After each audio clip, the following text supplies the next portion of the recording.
Halo kawan-kawan penikmat dan pekarya bonsai kelapa. Semoga kita semua dalam keadaan sehat. Kali ini kembali bersama Jamrud Channel untuk berbagi informasi, tips dan trik untuk pembuatan bonsai kelapa.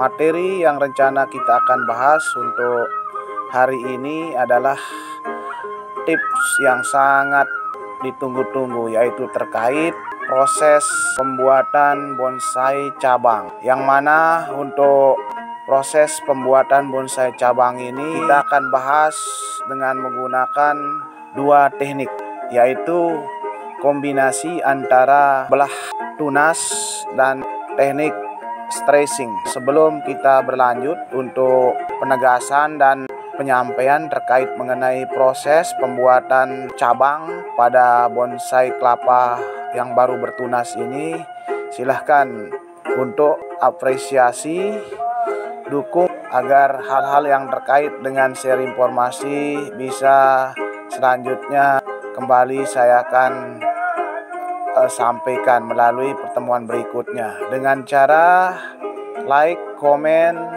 dan subscribe. Terima kasih atas kerjasamanya. Baiklah, kita akan start mulai untuk membahas proses pembuatan bonsai kelapa cabang. Seperti yang nampak pada video ini adalah hasil proses eksplorasi saya murni yang dilakukan melalui beberapa tahapan, yang tentu sebelum nampak hasil seperti yang ada di video ini, ada beberapa atau sejumlah bahan yang sudah saya coba namun gagal. Tapi tetap punya komitmen bahwa proses untuk bereksplorasi ini pada suatu saat nanti akan mendapat hasil yang luar biasa seperti yang nampak ini.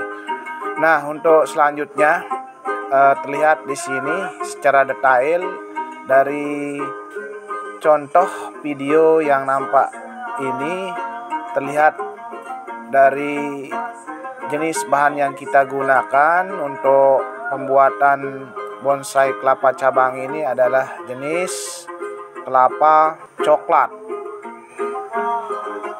Untuk bahan yang kita gunakan di sini berumur sudah 4 bulan ini kawan-kawan, setelah melalui beberapa proses tahapan, yang tentunya tahapan awal adalah belah tunas.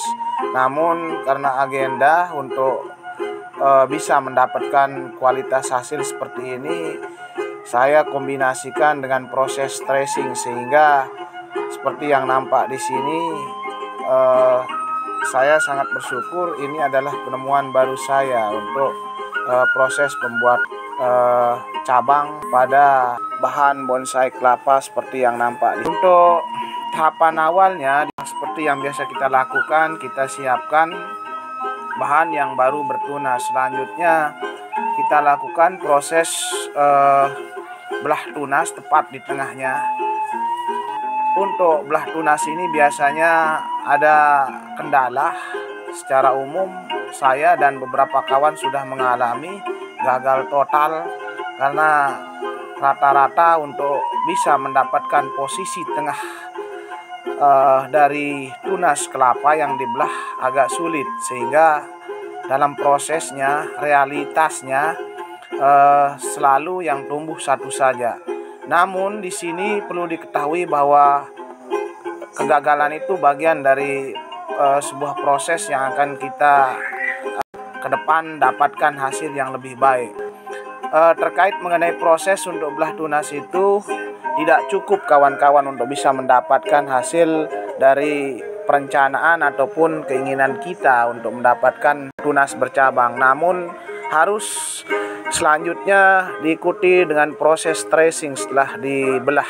Jika terjadi ada bagian tunas tidak muncul dua cabang, misalkan saja nanti setelah dibelah kita mendapatkan masih ada dalam proses hasil tunas tumbuh, kita lakukan dengan teknik stressing, di mana teknik stressing ini kita kondisikan bahan itu agar stres, mulai dari aspek yang berkaitan dengan material tanam itu gunakan jenis bahan material media tanam yang sekiranya itu tidak membuat bahan itu produktif dalam proses penumbuhannya.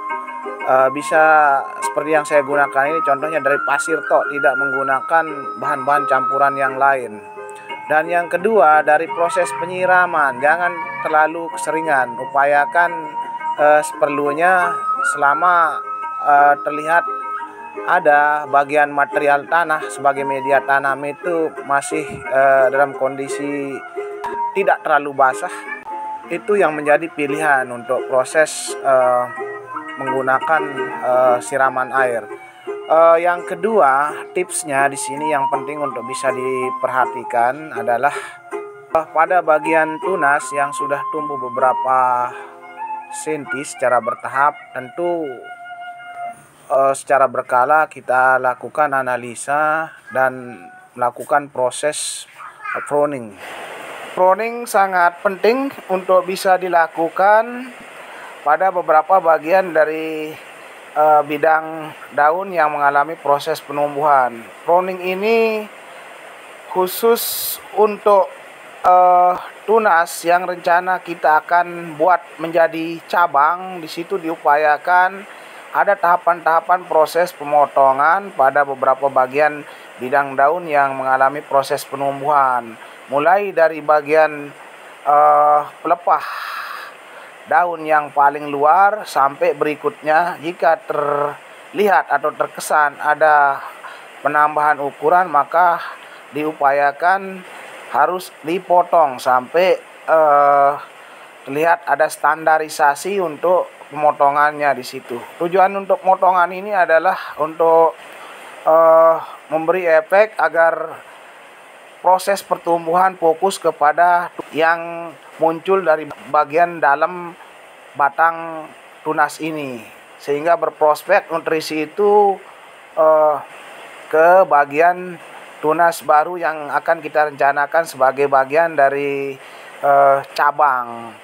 Bagian-bagian dari bidang daun yang dipotong atau dipruning itu adalah tujuannya juga untuk mengurangi nutrisi yang masuk ke bagian daun tersebut, sehingga perlu dihilangkan agar lebih fokus nutrisi itu ke bagian tunas. Di sini sebenarnya